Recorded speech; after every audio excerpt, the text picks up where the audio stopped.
Mis amados hermanos y hermanas,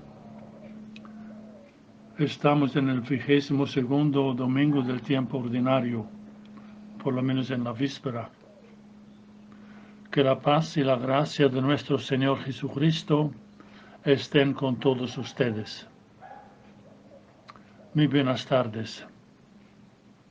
Es un gusto y un deber estar con ustedes esta tarde para dejarnos inspirar y motivar por la palabra escrita y la palabra que es Jesucristo, la palabra de Dios.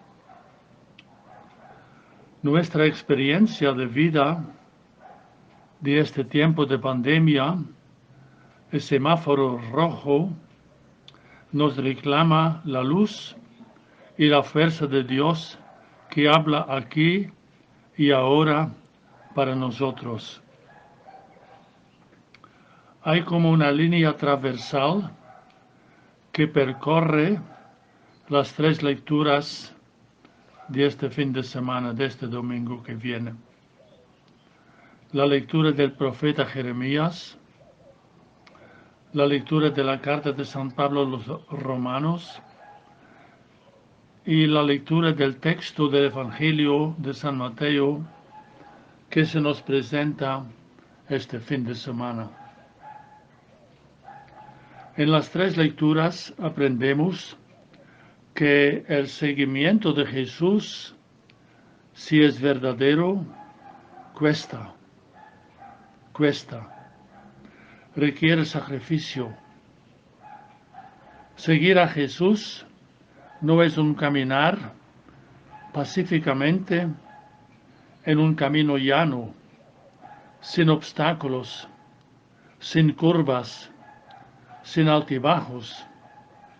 Más bien, el camino del seguimiento exige sacrificio.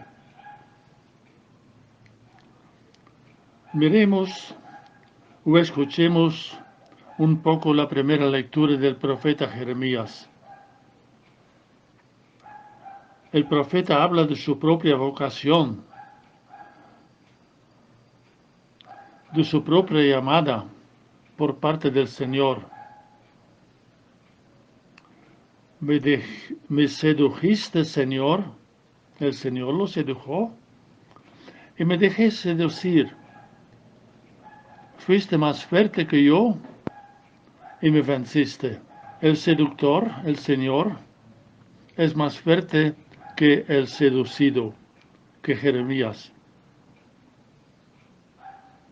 La palabra seducir tiene normalmente connotaciones negativas. Se seduce hacia la maldad. En términos cotidianos diríamos, me sedujiste para ir a un bar para tomar. O me sedujiste para arrebatar la bolsa a una mujer indefensa. O para perpetrar un acto de violencia sexual hacia una persona menor, inocente o ingenua. Pero aquí el Señor seduce poniendo en el profeta como un fuego ardiente que no podía contener a pesar de sus esfuerzos. Por proclamar la palabra de Dios, topó con muchos sufrimientos.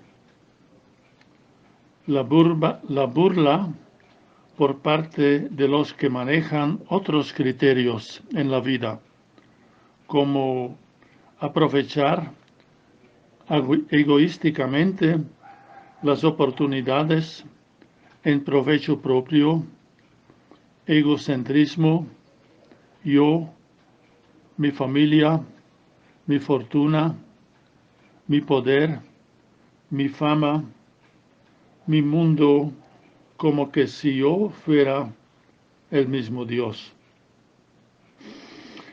Es una burla violenta que destruye, que quizás hace sentirse mal con su propia convicción interior.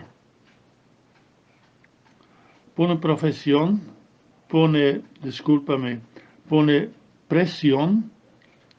sobre mí hasta el punto que yo, como el profeta, quiero tirar la toalla. Me doy por vencido por la burla, por la mentalidad que me rodea y busca lo fácil, lo light, en detrimento del servicio gratuito al hermano. Ojalá que el fuego ardiente que el profeta sintió en sus besos pueda también inflamar a nosotros para que seamos y vivamos como Él, como Cristo. El hombre para otros. Cristo, el hombre para otros, no para sí mismo, no para su propia gloria y comodidad.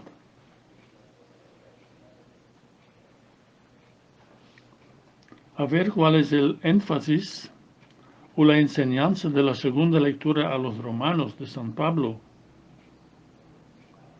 Pablo indica cuál es el culto verdadero, o por lo menos a dónde el culto auténtico debe llevarnos,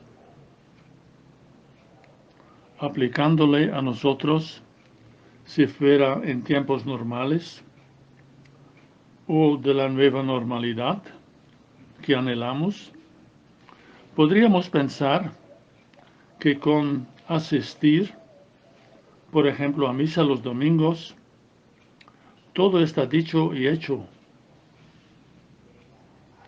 Se nos olvida que la última palabra de la misa es: la misa ha terminado, váyanse en la presencia del Señor. Como quien dice, cuando la misa termina, la misa comienza. Así San Pablo dice: les exhorto que se ofrezcan ustedes mismos como una ofrenda viva, santa, agradable a Dios, porque en esto consiste el verdadero culto. No se dejen transformar por los criterios de este mundo, ya los mencionamos, sino dejen que una verdadera manera de pensar interior los transforme interiormente. Hace que sepan distinguir o que sepamos distinguir cuál es la voluntad de Dios.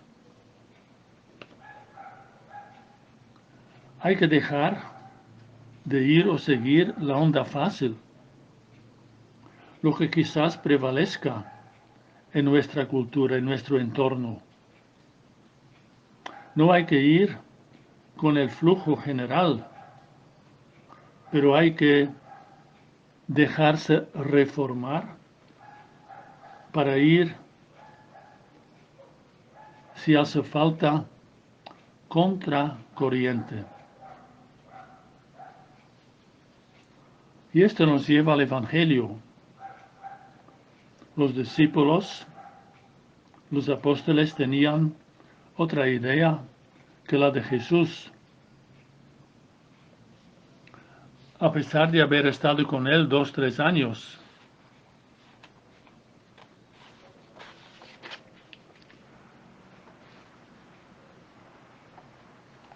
Jesús dice a sus discípulos que tenía que ir a Jerusalén para padecer mucho por parte de quienes, de los ancianos, cuidémonos los ancianos, los sumos sacerdotes y los escribas.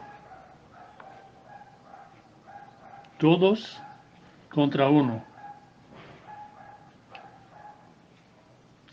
que tenía que ser condenado a muerte y resucitar al tercer día. Pedro tiene otra idea, otro concepto del Mesías, de un Mesías glorioso, vencedor, sin pasar por el sacrificio. Conocemos la respuesta tajante de Jesús: apártate de mí, Satanás, que quiere decir tentador. No intentes hacerme tropezar en mi camino. Tu modo de pensar no es de Dios, sino de los hombres. Jesús inculca fuertemente, dirigiéndose a los discípulos de todos los tiempos: el que quiera venir conmigo tiene que renunciar a sí mismo. No podemos ser el centro de nuestro mundo. Salvar su vida en el sentido del mundo, salir con la suya, con mi gusto, con mi preferencia, con mi impulso primitivo, es perder. En este sentido, aunque parezca contradictorio, pero no lo es un paradojo, ganar es perder. Perder su egocentrismo por Jesús y el Evangelio. Eso es ganar. Ganar es perder y perder es ganar. Es semejante al dicho también de San Pablo cuando dice: cuando soy débil, soy fuerte. Soy fuerte porque reconozco mi debilidad. Y cuando soy fuerte, soy débil. Cuando piense que yo lo puedo, entonces como que me quita la apertura hacia la mano de Dios en mi vida. Pues hermanos y hermanas, esta es la línea transversal. El sacrificio por Cristo, los hermanos, es parte esencial del seguimiento.